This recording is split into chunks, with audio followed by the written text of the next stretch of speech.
Né, do Jackson, né, do setor médico, né, diretor do setor médico, e agora a gente passa a palavra para o Souto Maior e a mesa fixa com 5 minutinhos, né, mas é claro que sempre, né, tem toda a tolerância, tem toda a questão da possibilidade de finalizar um raciocínio, né, sem prejuízo dessas possibilidades. Eu vou cumprir a meta, pode deixar. Metas. Meta. Boa noite a todos, é uma grande honra estar aqui para essa conversa com vocês. Estão me ouvindo? Tá, parece que está meio baixo, é que a minha voz é realmente baixa. Tá desligado? Não, tá ligado. Ou então fala sem esse negócio, que não está adiantando muita coisa. Não, ele vai dar uma reguladinha. Ah, vai dar um? Vai dar uma reguladinha e vai... Então tá. Tá certo. Então vamos falando, boa noite, tudo bem? Como é que vocês estão? Desculpa o trabalho que eu te dei. Doutor, ela quase se infartou, estava muito preocupada, né, com a nossa funcionária Jeane, que... Foi um assédio, eu provoquei um assédio moral para ela. Só que acho que embaixo. Aí. Aqui. É a mesma coisa. Sérgio Cláudia, né? Exato. Uma honra estar compartilhando com vocês aqui desta mesa para essa conversa. E já foi? Já aumentou? Então tá ótimo. Então, ficou lindo.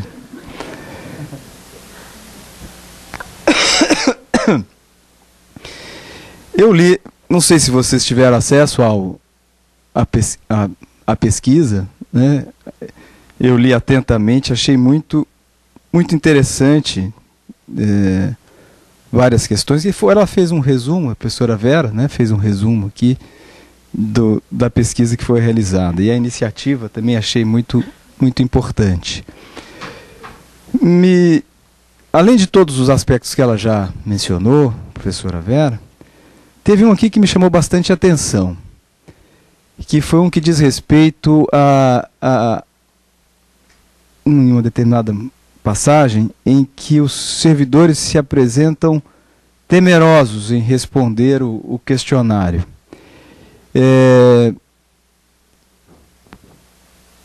Que não queriam que a chefia visse que eles estavam respondendo o questionário, né?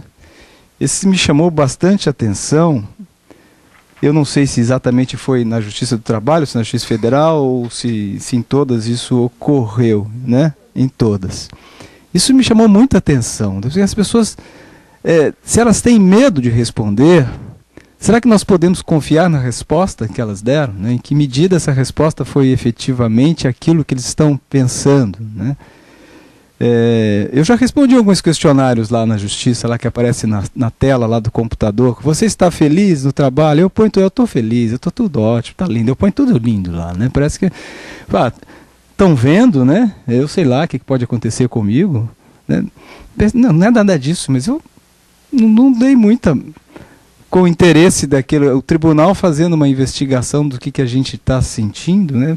Eu achei interessante isso aqui, porque não é a própria instituição, né, que está fazendo, e eu achei importante mas achei esse dado muito relevante, das pessoas terem medo de responder. Teve um dado aqui também interessante, que isso aconteceu na Justiça Federal, né, de um sujeito falando assim que até que o lugar é muito bom, o problema é o juiz, né? Trabalhar com esse juiz que pensa que é Deus, né, não dá muito certo. Mas ele está enganado, porque só metade dos juízes pensa que é Deus, né? A outra metade tem certeza.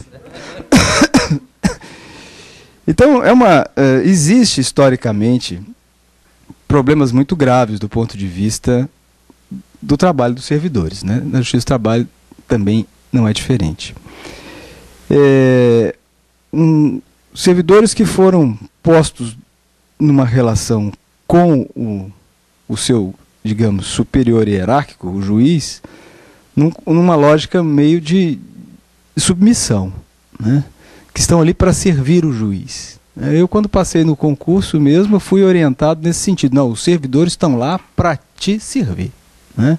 O que você precisar, eles estão lá para isso. E criou ao longo dos tempos essa história de que o servidor é um ser submisso ao juiz e também um ser submisso à tal da sociedade para a qual ele presta serviços. Então o servidor fica ali entre a cruz e a espada, tendo que dar conta de todos os serviços que lhe são postos. E nós temos visto presentemente, me parece, um aprofundamento desses problemas. E o aprofundamento está na inserção, na lógica do Poder Judiciário, de uma produção estatística. Ou seja, um judiciário que é chamado a dar resultados que possam se traduzir em números. E se faz isso de uma forma, inclusive, presentemente, de pôr em comparação as secretarias e as varas do trabalho, né? Então sai lá um relatório mensal, né, das varas e os números de cada das varas. E os juízes e as chefias comparando os números produzidos em cada uma das varas. Isso é extremamente pernicioso. Outro dia eu estava lá na minha vara do trabalho e a diretora veio falar: doutor, não sei, nós estamos meio tristes essa semana, porque a gente não conseguiu chegar no número, lá no nosso tribunal, não sei se aqui tem, agora tem lá um padrão, verdinho, amarelo e vermelho. Verdinho é que está tudo bonito, amarelo está em atenção, vermelho está ruim, né? Para cada tipo de serviço que se realiza na vara, né? Um policiamento nesse sentido de verificação de tudo. Está tudo computado. Aí a vara estava no verdinho e foi para o amarelo em algumas coisas. E eles estavam lá desesperados. Nós fomos para o amarelo, que a gente não conseguiu dar conta. Mas esse amarelo está aparecendo no relatório lá da corregedoria do tribunal, que está todo mundo vendo, e eles estão lá desesperados, e desesperados com o que eu ia falar para eles. Eu falei: olha, vocês trabalharam? Fizeram o que vocês tinham que fazer? Então, isso não tem jeito, não dá para fazer mais, esquece. Pode ser só isso? É só isso. Não tem mais o que fazer. Deixa o amarelinho lá. Mas se continuar assim, a gente vai chegar no vermelho. Então, que chegue no vermelho. Qual é o problema? E qual é o... Aí, diz ela que depois de uma reunião de diretores de secretaria, falou lá com os diretores que eu tinha dito isso, que se chegasse no vermelho não tinha problema nenhum, porque se está todo mundo trabalhando 8 horas por dia, fazendo, não sei se são 8 ou 7, né? 7 horas por dia, fazendo tudo que tem que fazer. E o volume de serviço é tão grande que não dá conta de chegar no tal do verdinho, nem do amarelo, chegou no vermelho. O que o servidor pode fazer? Não pode fazer nada, né? Pois bem, a resposta é: pois é, mas os outros juízes não pensam assim. Eles querem estar no amarelo e, se possível, estarem no verdinho, porque sai o nome das varas e os respectivos nomes dos juízes que dizem respeito às varas. Porque está todo mundo concorrendo entre si para os possíveis postos que estejam, digamos assim, à disposição para uma eventual promoção, né? Então essa coisa é muito perigosa, né? Porque as pessoas acabam, por exemplo, o juiz que quer ser promovido. Para ele ser promovido, a vara dele tem que estar no verdinho, né? Para ele ser promovido, para a vara dele estar no verdinho, ele tem que pisar em cima dos servidores para ele poder subir, para dar esse passo. Porque se ele não pisar em cima, ele não dá esse passo. Porque se tiver vermelho, ele não vai. Vai ficar ruim, vai sair na estatística. As pessoas vão ficar vendo. E isso está acontecendo muito fortemente. Muito fortemente. Outro dia um juiz me ligou. O que está acontecendo na sua vara? Está com algum problema aí? Um colega de trabalho. Eu falei: por quê? Não, porque eu vi aqui na estatística do tribunal. Eu falei: mas você está preocupado de saber o que está acontecendo na estatística da minha vara? Você não tem o que fazer, não? Você fica comparando aí as estatísticas das diversas varas. Eles ficam comparando, ficam olhando e depois ficam lá pressionando os servidores para, não, a gente tem que atingir a meta, muito bem. Agora eu lhes pergunto, é possível atingir satisfação no trabalho? Você falou muito de felicidade, né, dessa questão. A partir deste aspecto, de chegar ao número ideal da produção? Pensem nisso. Eu consegui fazer, eu tinha uma meta de fazer 50 notificações nesse dia. Eu fiz as 50 notificações. Tá feliz? Estou feliz. O outro, eu tinha uma meta de fazer não sei quantos despachos, eu fiz não sei quantos despachos. A meta foi cumprida, sentenças foram dadas e tudo mais. E é disso que nós estamos tratando efetivamente quando falamos na prestação jurisdicional. Há um filme que é muito interessante, não sei se vocês já assistiram, e eu recomendo que assistam, que se chama A Classe Operária Vai ao Paraíso.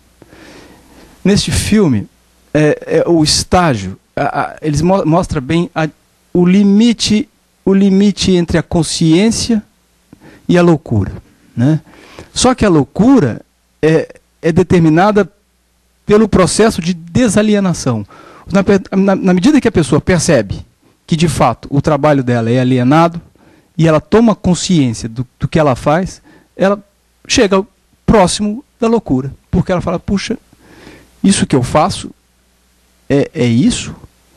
E tem um momento lá em que ele vai conversar com um dos antigos operários padrões, que está no hospício, né? E esse operário padrão relata para ele o momento em que ele atingiu o estágio pleno que o conduziu lá para o hospício.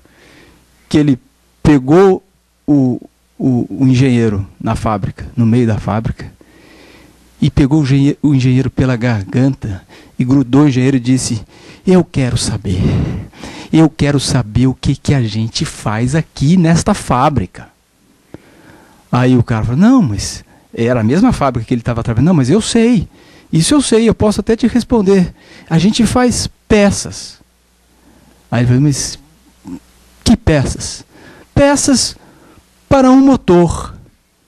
Que motor? Bom, é um motor que não está lá. Eu não sei que motor é esse, mas a gente faz essas peças. E para que serve esse motor? O sujeito, também não sei. Pois é. Aí o sujeito louco disse para ele, me pegaram e me tiraram de lá, porque eu ia matar aquele engenheiro.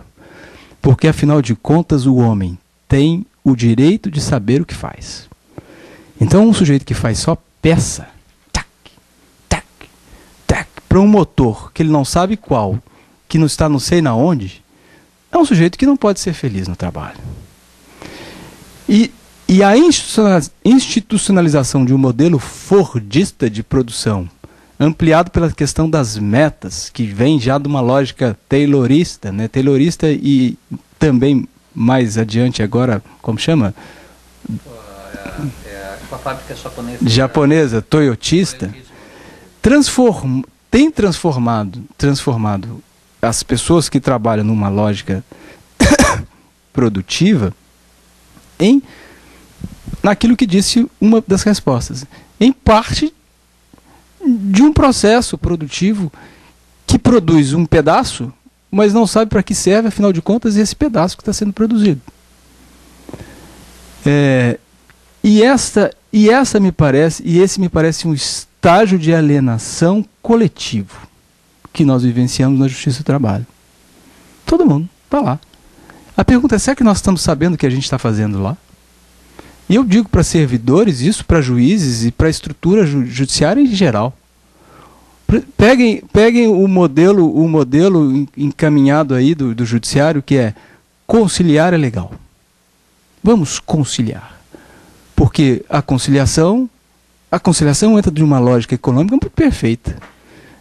Uma conciliação é um processo a menos para julgar, é um recurso a menos que chega ao tribunal, é um processo que vai mais rápido para o arquivo, e que, consequentemente, dá menos trabalho, e dando menos trabalho, dá mais possibilidades de atingir números, a estatística fica melhor. Mas não importa que tipo de acordo se faz. O que se quer que façam são os acordos. Qualquer acordo. E aí o que nós verificamos diariamente na Justiça do Trabalho é aquela coisa que virou ali uma espécie de um teatro mal armado, ou completamente armado, mas mal interpretado, de um sujeito que pede lá 5 mil reais, 10 mil reais, a empresa que oferece para fazer um acordo 3 mil reais, e um juiz que convence o reclamante a aceitar por 5 mil reais, para que todo mundo saia dali feliz, porque 5 mil reais é a média entre 10 e 2, ou sei lá o quanto. Ah, tá bom para você, tá bom também. Aí você procura saber o que era aquilo. Ah, bom, era uma empresa que está lá na Justiça do Trabalho todo dia. É aquela empresa cliente, né? Aquela que o preposto já chama o juiz de você, né? Como é que você está? Tudo bem? O preposto está lá todo dia, né? Todo mundo conhece, tá? Que não paga verbas rescisórias dos seus trabalhadores e vai pagar lá na Justiça do Trabalho. Que toma a Justiça do Trabalho como extensão do seu departamento de pessoal, porque em vez de pagar lá no sindicato, pagar direitinho, com as coisas, não paga nada, manda esse sujeito embora, fala para ele procurar os seus direitos, indica para ele inclusive um advogado, e aí ele vai na Justiça, faz a reclamação, a gente faz um acordo, e quando fizer esse acordo tem quitação por extinto objeto do contrato de trabalho, com quitação de hora extra, com quitação disso, com quitação daquilo, papapá. E aí você tem isso sistematicamente acontecendo na Justiça do Trabalho, pelo Brasil afora. Não é um problema de Florianópolis, nem sei se isso acontece aqui, não estou dizendo que aconteça, mas suponho que sim. Porque pelo Brasil afora isso está posto, não é possível que Florianópolis seja uma ilha. Não somente.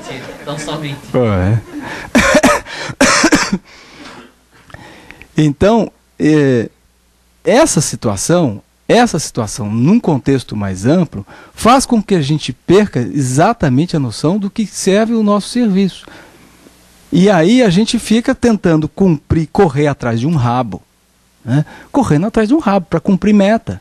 E aí um pressionando o outro, que pressiona o outro, que pressiona o outro, e a gente não sabe mais porque um está pressionando o outro.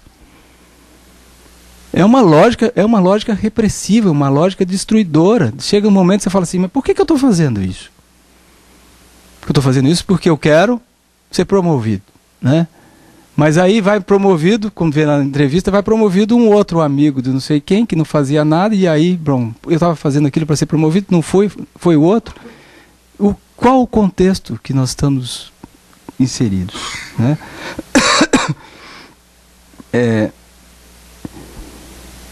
Eu não sei como resolver esses problemas, mas eu acho que esse é o maior problema. Da insatisfação pelo trabalho. Porque há algum tempo atrás, se vocês me perguntarem se eu sou feliz no trabalho que eu faço, por exemplo, né? Eu sou bastante feliz no trabalho que eu faço. Mas no trabalho que eu faço, eu não estou preocupado em agradar a senhor ninguém. Ninguém, mas ninguém mesmo. Agradou, agradou, desagradou, desagradou. Também não estou querendo para desagradar. Faço o que eu acho que é o correto.